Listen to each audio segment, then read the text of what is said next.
Dear students, তোমাদের West Bengal police ও Kolkata police constable পরীক্ষার প্রস্তুতি কথা মাথায় রেখে আমরা আজকের থেকে অঙ্কের প্র্যাকটিস সেট শুরু করছি। প্রথমে আমরা প্রিভিয়াস ইয়ার কোয়েশ্চেনগুলো করব, এরপর আস্তে আস্তে নানা রকম প্র্যাকটিস সেট নিয়ে আসবো।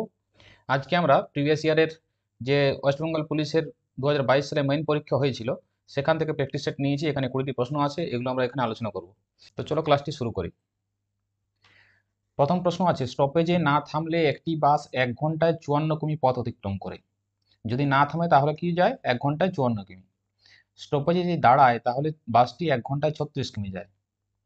তাহলে প্রতি ঘন্টায় বাসটি কত মিনিট স্টপেজের জন্য দাঁড়ায়? তাহলে এখানে কি বলা আছে দেখো, বাসটি যদি না দাঁড়িয়ে যায় তাহলে 1 ঘন্টায় কত যায়? 1 ঘন্টায় 54 কিমি যায়। অর্থাৎ না দাঁড়িয়ে গেলে তার গতিবেগ থাকে 54 কিলোমিটার পার আওয়ার।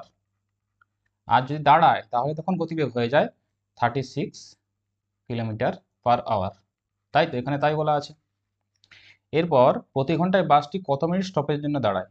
তাহলে দেখো, যদি দাঁড়ায় তখন গতিবেগটা কতটা কমছে সেটা আমরা এখানে বার করতে পারবো। কত কমছে?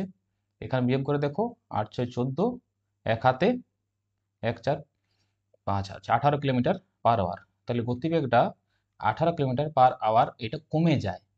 দাঁড়ানোর ফলে এই 18 কিলোমিটার পার আওয়ার গতিবেগটা কমে যায়। এর অর্থ হচ্ছে স্টপেজে দাঁড়ানোর জন্য যে সময়টা স্টপেজে দাঁড়িয়েছে বাসটি, সেই সময়ে বাসটি 18 কিলোমিটার দূরত্ব বেশি যেত। এটাই তো। এরপর আমরা এখান থেকে এটা বার করতে পারবো যে 54 কিমি বাসটি যায় 1 ঘন্টায়, তাহলে 1 কিমি যায় 1 এর 54 ঘন্টায়। অতএব ওই যে 18 কিমি যেটা স্টপেজে দাঁড়ানোর সময় গেছে, এই 18 কিমি যাবে 1 এর 54 গুণিত 18 সমান 18 তিনে কত হয়ে যাবে? সমান কত হয়ে যাবে? সমান হয়ে যাবে 1 এর 3 ঘন্টায়। তাহলে ওই 18 মিনিটে কত যেত? 1 এর 3 ঘন্টায় যেত। এবার এটা কি বলেছে? প্রতি ঘন্টায় বাসটি কত মিনিট স্টপের জন্য দাঁড়ায়।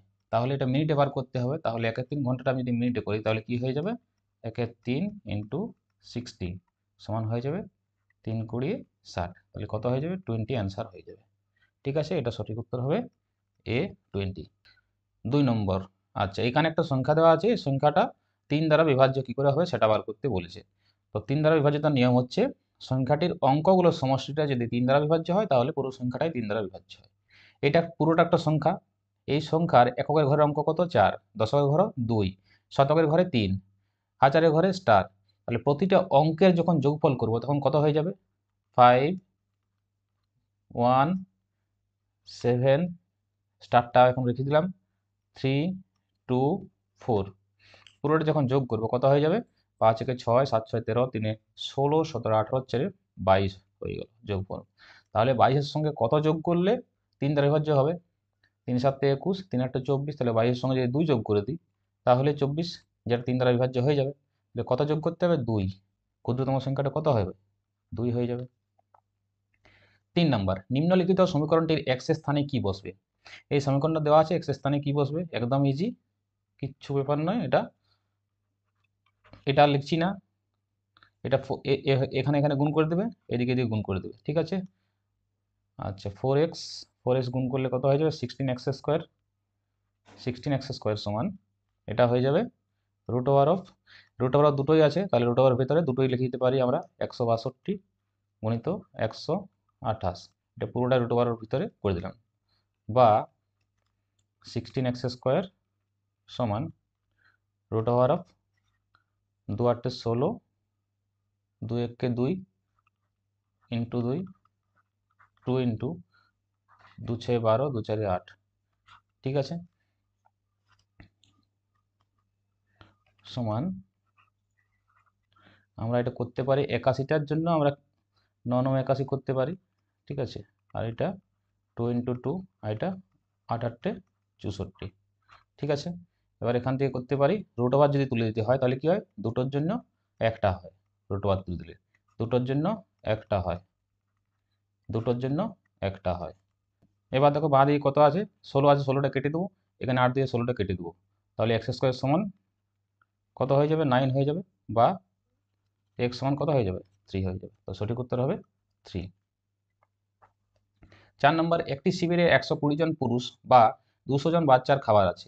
যদি 150 জন বাচ্চা খাবার খেয়ে নিয়ে থাকে তবে অবশিষ্ট খাবার কতজন পুরুষ খেতে পারবে। এই সব অঙ্কের ক্ষেত্রে পুরুষ এবং বাচ্চা এগুলোকে সমান করে নিতে হয়। ঠিক আছে, এখানে পুরুষ কটা বলা আছে, 120 জন পুরুষ, আর বাচ্চা বলা আছে 200 জন বাচ্চার সমান। আর একটা বলা আছে যদি 150 জন বাচ্চা, অর্থাৎ বাচ্চা দুটো দেওয়া আছে, তাহলে আমি বাচ্চাটা প্রথমে এখানে ধরবো। 200 জন বাচ্চা সমান এখানে আমি লিখতে পারি 120 জন পুরুষ। ঠিক আছে,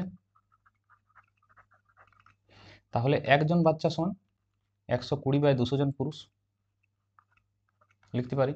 তাহলে 150 জন বাচ্চা খাবার খেয়েছে, 150 জন বাচ্চা সমান কি করতে পারি, 120/200 গুণিত 150।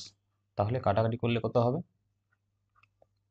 2 × 6 = 12 সমান 90 জন পুরুষ।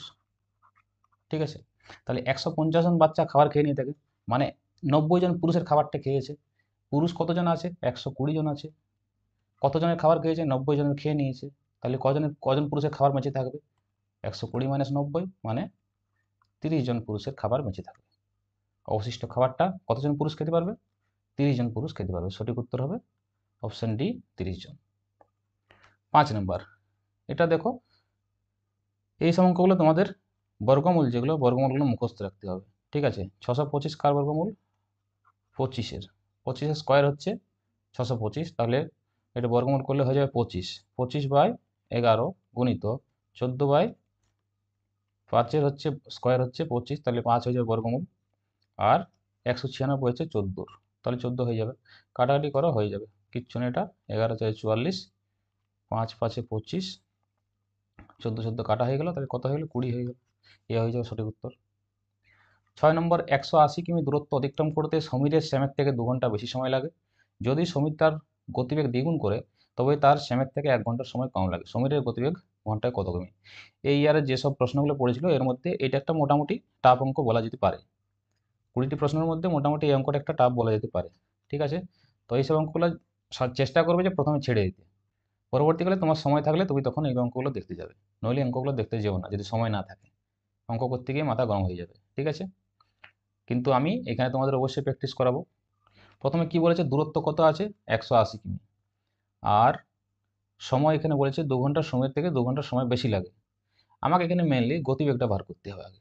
গতিবেগ মানে কি, গতিবেগ মানে অতিক্রান্ত দূরত্ব বাই সময়, যতটা গেছে এবং যে সময়ে গেছে সেই দূরত্বটা, সেটাকে ভাগ করলেই হয়ে যাবে। কতটা দূরত্ব এখানে আছে, এখানে 180 দূরত্ব আছে।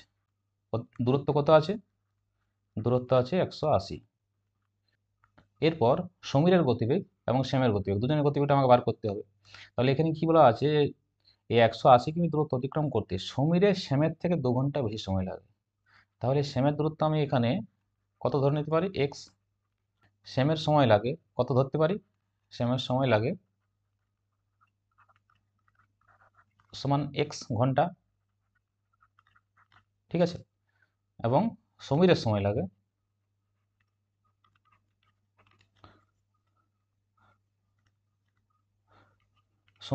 লাগবে কত লাগবে, x+2, যেহেতু 2 ঘন্টা বেশি সময় লেগেছে। এরপর দেখো, সময়টা পেয়ে গেছে দুজনেরই, দূরত্ব পেয়ে গেছে, তাহলে গতিবেগটা নিশ্চয়ই পেয়ে যাবে দুজনেরই। দুজনের গতিবেগ কত হয়ে যাবে, দুজনের একজনের শ্যামের হয়ে যাবে অতিক্রান্ত দূরত্ব বাই সময়, মানে 180/x।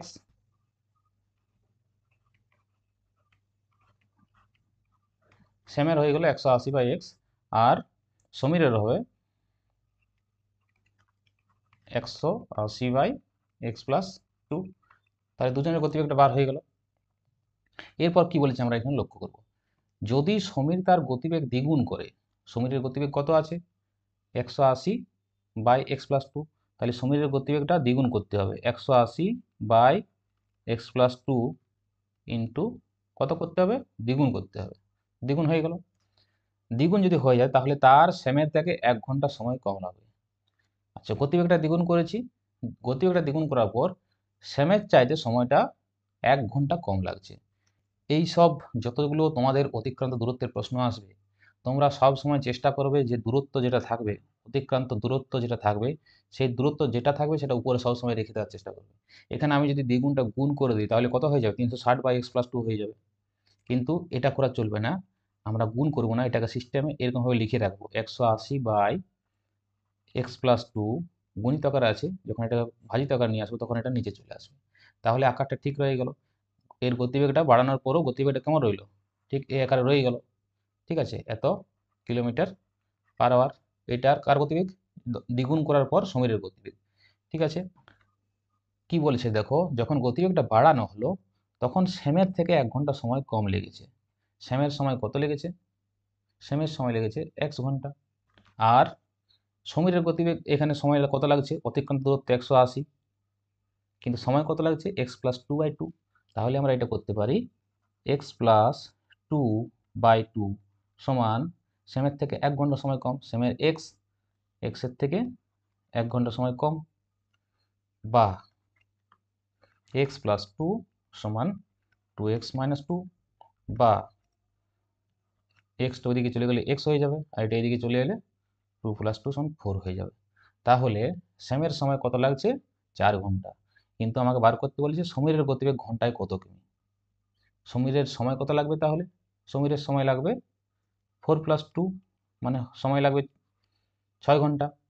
গতিবেগটা কত হয়ে যাবে, গতিবেগ হয়ে যাবে, এই যে সমীরের গতিবেগ এখানে দেওয়া আছে 180 বাই, এই এক্স এর জায়গায় 4 বসাতে 4+2 6 হয়ে যাবে, তাহলে এটা কাটাকাটি করে কত হয়ে যাবে, 30। তাহলে গতিবেগ কত হয়ে যাবে এর, 30। সঠিক উত্তর অপশন ডি। 7 নম্বর, 100 ঘন ডেসিমিটার সমান কত ঘন মিলিমিটার হয়। এটা ভুল উত্তর আছে, কিভাবে করতে হবে এটা দেখো। কিলোমিটার, হেক্টোমিটার এগুলো আশা করি তোমরা জানো। প্রথমে কিলোমিটার, হেক্টোমিটার, ডেকামিটার, মিটার। মিটারের উপরে কতটা যাচ্ছে, মিটারের পরে ডেসিমিটার, সেন্টিমিটার এবং তারপর হচ্ছে মিলিমিটার। ঠিক আছে, আমার কথা বলেছি এখানে 100 ঘন ডেসিমিটার। 100টা পরে করবো আমি, 100 তোমাকে এখন ভাবতে হবে না, আগে ভাবো 1 ঘন ডেসিমিটার ভাবো। আগে 1 ঘন ডেসিমিটার ভাবতে হবে না, তোমাকে আগে 1 ডেসিমিটার ভাবো তুমি। আগে 1 ডেসিমিটার, এখানে ডেসিমিটার আমি 1 বসালাম। 1 ডেসিমিটার সমান কত মিলিমিটার হবে, কত মিলিমিটার হলো, ডান দিকে যেটা ফাঁকা থাকবে সেখানে শূন্য দিয়ে, তাহলে কত কত মিলিমিটার হয়ে গেল, 100 মিলিমিটার, তাই তো। তাহলে এখানে আমি লিখছি 1 ডেসিমিটার সমান 1 ডেসিমিটার সমান 100 মিলিমিটার। এটা করতে পারবে। এরপর 1 ডেসিমিটার সমান 100 মিলিমিটার হলো। ঘন মানে হচ্ছে কিউব, তো এটাকে যদি আমি কিউব করি, কিউব মানে 3টে, তাহলে 1 ডেসিমিটার 1 ডেসিমিটার 1 ডেসিমিটার করতে পারি। 1 decimetre into 1 decimetre into 1 decimetre সমান 1 ডেসিমিটার মানে 100 মিলিমিটার পেয়েছি, তাহলে 1 এর জায়গায় করবো 100 মিলিমিটার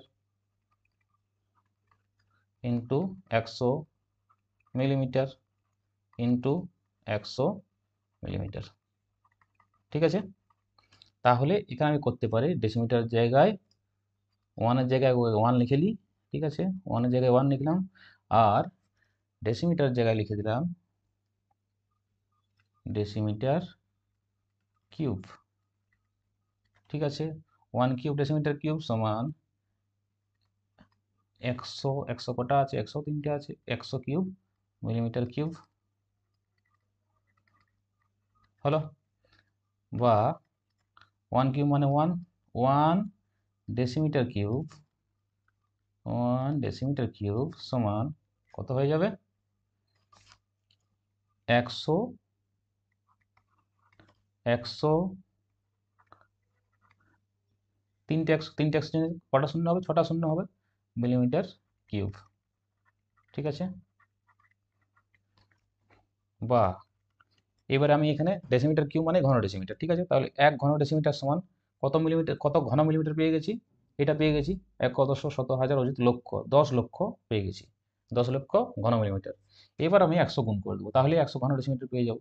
তাহলে এখানে 100 যদি গুণ করে দিই কত হয়ে যাবে, এটা 100 ডেসিমিটার কিউব বা ঘন ডেসিমিটার, 100 ঘন ডেসিমিটার সমান, এখানে 6টা আছে, 6টার সঙ্গে আরো দুটো অ্যাড হয়ে যাবে।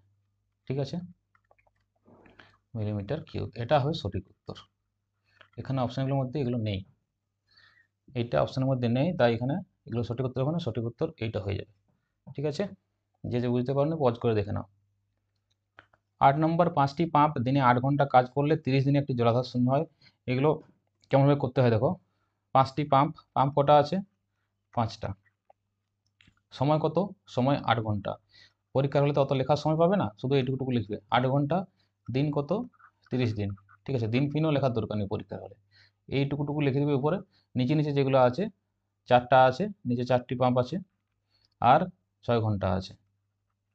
M1 D1 করে অনেকে করে, এগুলো করার দরকার নেই আমি মনে করি, কারণ এগুলো এমনিতেই হয়ে যায়।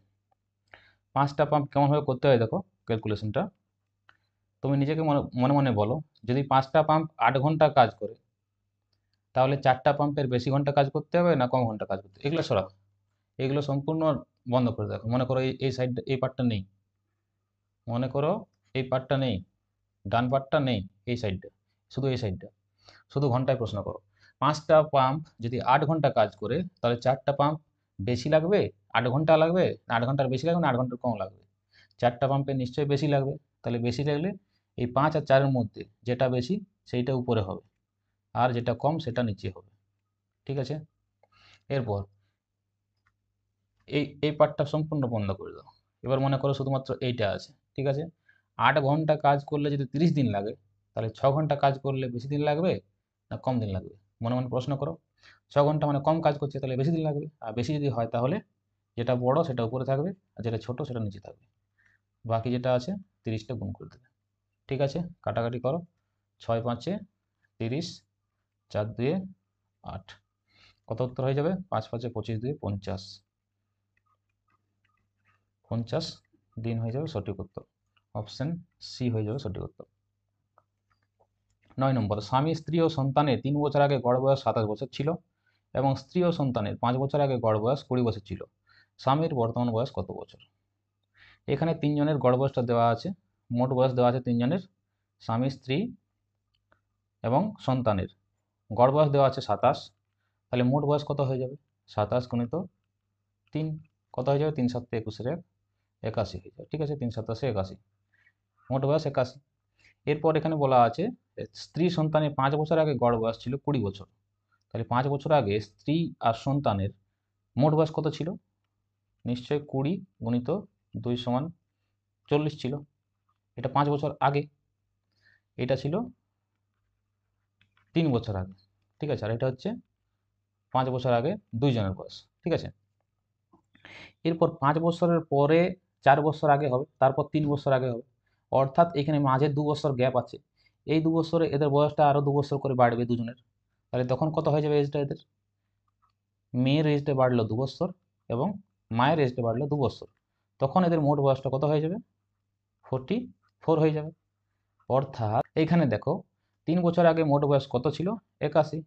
আর এখানে কত পেলাম? 3 বছর আগে এদের দুজনের বয়স 44। তাহলে দুটো যদি বিয়োগ করে দিই তাহলে নিশ্চয়ই বাবার বয়সটা পাওয়া যেতে পারে। 81 থেকে 44 যদি বিয়োগ দিই তাহলে কত হয়ে যায়? 7, এটা হলো 47। ঠিক আছে, তাহলে 47 বছর বয়স হচ্ছে বাবার বয়সটা। কত বছর আগে? 3 বছর আগে। বাবার বর্তমান বয়সটা, স্বামীর বর্তমান বয়সটা বার করতে বলেছি, অর্থাৎ 3 বছর পরের বয়সটা কত হবে? 47 যুক্ত 3 করলে হয়ে যাবে 50 বছর। 50 বছর হয়ে যাবে স্বামীর বর্তমান বয়স। ঠিক আছে, 10 নম্বর, কত বছরে 450 টাকার বার্ষিক? এটা পিটিআর বাই 100, এটা আশা করি পারবে, এটা আমার পড়ার মনে হয় প্রয়োজন হবে না। ঠিক আছে, পিটিআর বাই 100, এটা হচ্ছে সরল সুদের সূত্র। পি এর জায়গায় 450 বসাবে, টি এর জায়গায় টি রেখে দেবে, আর এর জায়গায় 4.5 বসাবে এবং সুদের জায়গায় 81 সমান 81। ঠিক আছে, টি এর জায়গায় বলে দিলাম, সবগুলো কাটাকাটি করবে, পেয়ে যাবে সঠিক উত্তর। 11 নম্বর, 11 জনের একটি ক্রিকেট টিমের ক্যাপ্টেনের বয়স 33 বছর। আমি বলেছিলাম যে তোমাদের 20টা প্রশ্ন আছে, 20টা প্রশ্নের মধ্যে ওই আগে একটি প্রশ্ন টাফ ছিল, আর এইটা একটা মোটামুটি টাফ প্রশ্ন বলা যেতে পারে। ঠিক আছে, তো এমনও কোনো টাফ নয় যে করা যাবে না, চলো করে দেখি, তাহলে তোমরা বুঝতে পেরে যাবে কতটা টাফ ছিল। ঠিক আছে, 11 জনের একটি ক্রিকেট টিমের ক্যাপ্টেনের বয়স 33 বছর, উইকেট রক্ষক তার থেকে 3 বছরের বড়। ক্যাপ্টেনের বয়স কত দেওয়া আছে? 33 বছর। ঠিক আছে, উইকেট রক্ষক কত আছে? উইকেট রক্ষক 3 বছরের বড়, অর্থাৎ উইকেট রক্ষক হচ্ছে 36 বছর। ঠিক আছে, এরপর যদি এই দুজনের বয়স টিমের মোট বয়স থেকে বাদ হয় তাহলে টিমের আমার মোট বয়সটা বার করতে হবে, এটা বলে দেওয়া আছে। টিমের মোট বয়সটা এখানে যদি বার করি, গড় বয়সটাকে ধরে নিতে হবে এক্স বছর। ঠিক আছে, টিমের গড় বয়স এক্স বছর, তাহলে মোট বয়স কত হয়ে যাবে? মোট বয়স হয়ে যাবে 11x বছর। ঠিক আছে, এরপর কি বলেছে, দুজনের বয়স টিমের মোট বয়স থেকে যদি বাদ দেওয়া হয়, মোট বয়স থেকে দুজনের বয়সটা বাদ দিলাম, কত হয়ে যাবে? 6 × 3 = 9 আর 3 × 3 = 6, অর্থাৎ 11x - 69 যদি করি, তাহলে দুজনকে বাদ দিলাম মানে কি, এটা 9 জনের মোট বয়স। এরপর দেখো, 9 জনের মোট বয়সটা যখন পেয়ে গেছি, এখান থেকে আমরা 9 জনের গড় বয়সটা বার করে নেব। 9 জনের গড় বয়স কত হয়ে যাবে? 11x - 69/9, এটা হয়ে গেল 9 জনের গড় বয়সটা। ঠিক আছে, 11x - 69/9, এটা হচ্ছে 9 জনের গড় বয়স।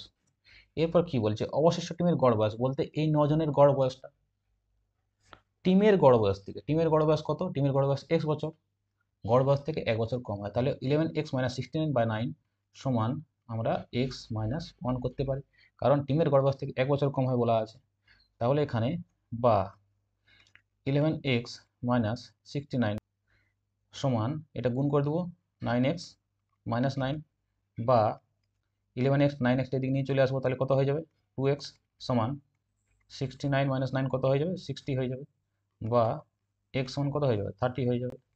ঠিক আছে, তাহলে টিমের গড় বয়স কত হয়ে গেল? 30 বছর। ঠিক আছে, তেমন কোনো টাফ নয়, শুধু এইটুকুটা এখানটা বুঝতে হবে, 9 জনের গড়টা এখানটা বার করে নিতে হবে। 12 নম্বর, একটি ছাত্র কোনো একটি সংখ্যাকে 5/3 পরিবর্তে 4/3 দিয়ে গুণ করলো, তার ভুলের শতাংশ কত? ভুলের শতাংশ করার আগে, শতাংশ মানে 100 দ্বারা গুণ করতে হবে পরবর্তীকালে, কিন্তু তার আগে ভুলটা তো বার করতে হবে। তাহলে ভুলটা থেকে কত করেছে? 5/3 লিখতে বলা হয়েছিল ওকে, লিখেছে কত? 4/3, তাহলে কত কম বা বেশি লিখেছে? তার থেকে বিয়োগ করলে পাওয়া যাবে কত কম বা বেশি লিখেছে। বিয়োগ করলে কত হয়ে যাবে? 3, 5 - 4 মানে হয়ে গেল 1/3। তাহলে ভুলটা হচ্ছে 1/3, কম বা বেশি লিখেছে। 1/3 কম বা বেশি লিখেছে, কতর কম বা বেশি লিখেছে? 5/3 1/3 কম বা বেশি লিখেছে। এইভাবে শতাংশ করতে হয়, ইন্টু 100 করে দিলে এটা বার হয়ে যাবে। কত হয়ে যাবে? 20%। ভুলের শতাংশ কত? কত পার্সেন্ট এটা? 20%। 13 নম্বর, একটি গাড়ি তার প্রকৃত গতিবেগের 1/4 গতিতে 42 কিমি পথ 1 ঘন্টা 40 মিনিট 48 সেকেন্ড অতিক্রম করলে গাড়ির প্রকৃত গতিবেগ কত? এটা আগে 1 ঘন্টা 40 মিনিট 48 সেকেন্ড আছে, তাহলে পুরোটাকে আমাকে আগে ঘন্টায় নিয়ে আসতে হবে, তাহলে তো আমি এখানে কিমিটাকে ভাগ করতে পারবো, তাহলে গতিবেগটা পাবো।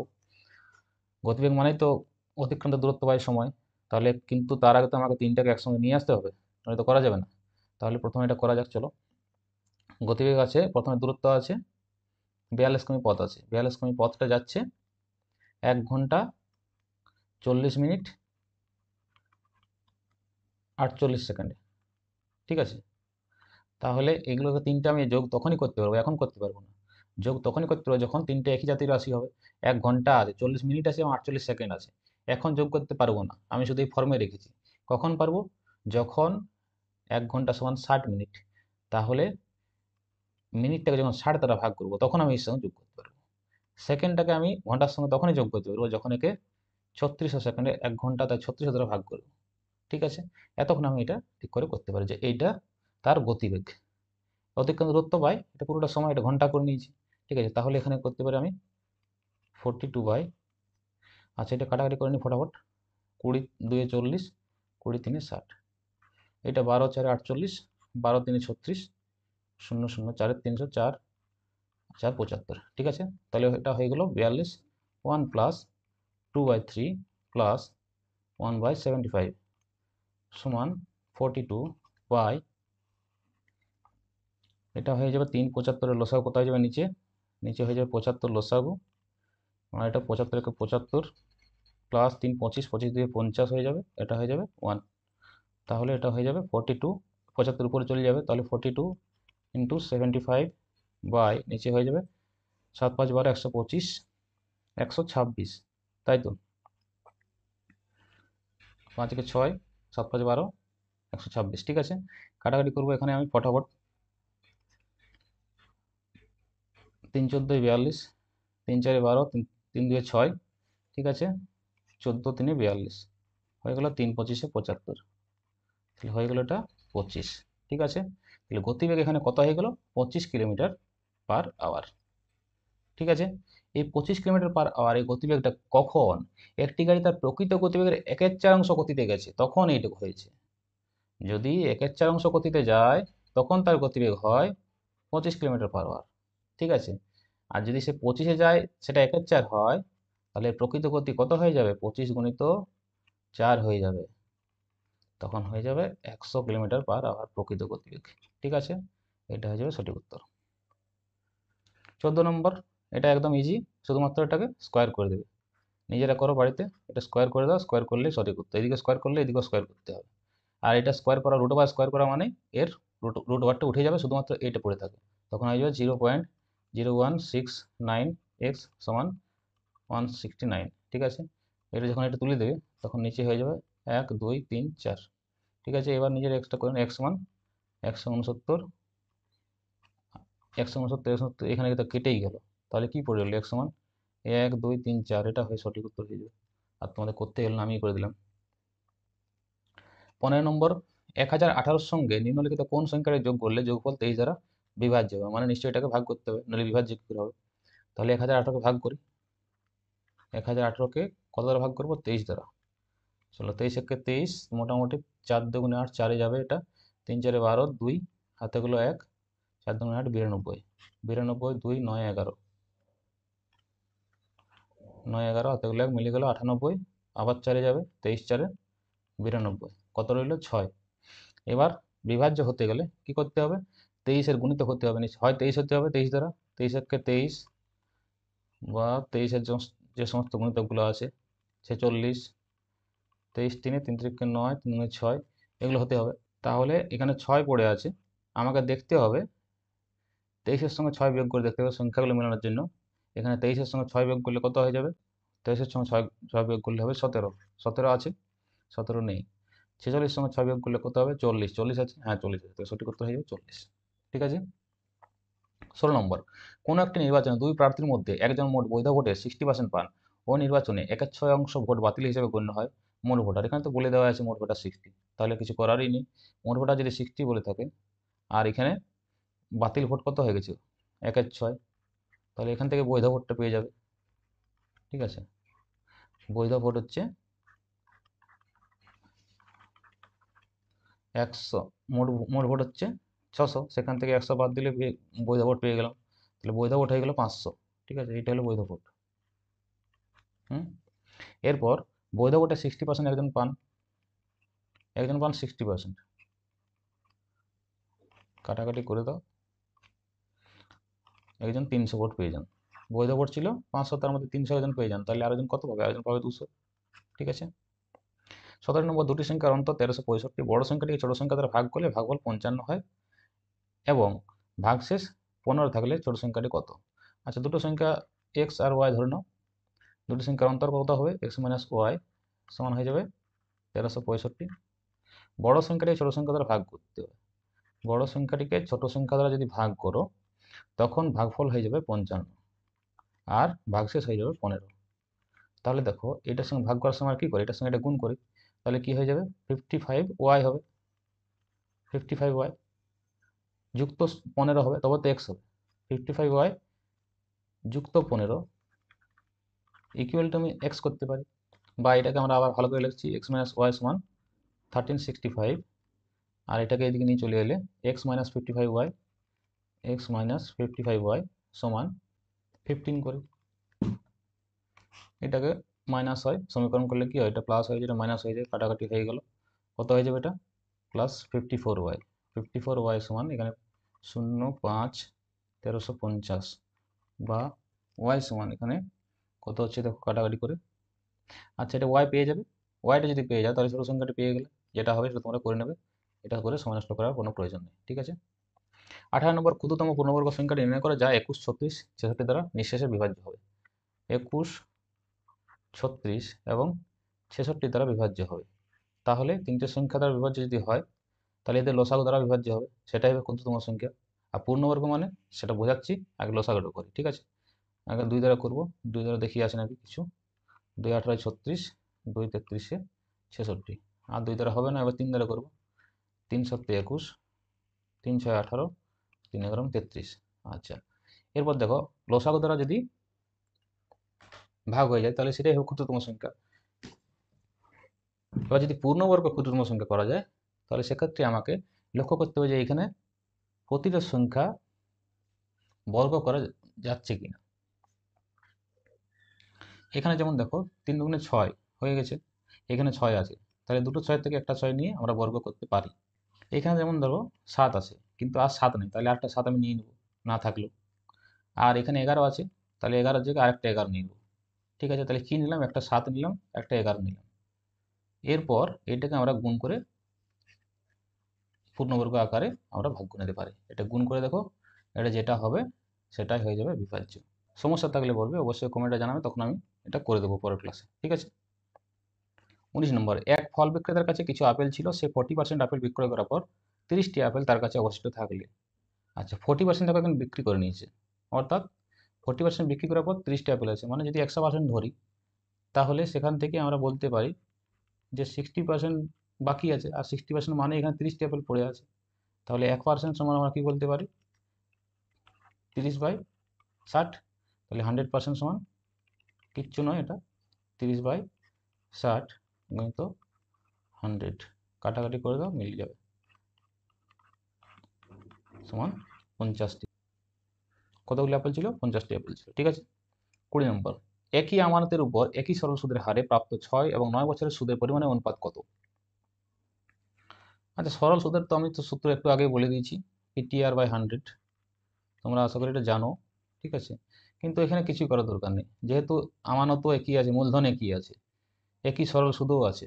ঠিক আছে, শুধুমাত্র সুদের পরিমাণটা দেওয়া আছে, এটা কিছুই করতে হবে না, এটা 6:9 করে দিলে হয়ে গেল। ঠিক আছে, কাটাকাটি করে 2:3, এটা সত্যি কথা 2:3 হবে। ঠিক আছে, এই 20টি প্রশ্নই ছিল আজকে। প্রতিদিন না পারলে একদিন ছাড়া ছাড়া তোমাদের ক্লাসটা আমি নিয়ে আসার চেষ্টা করব।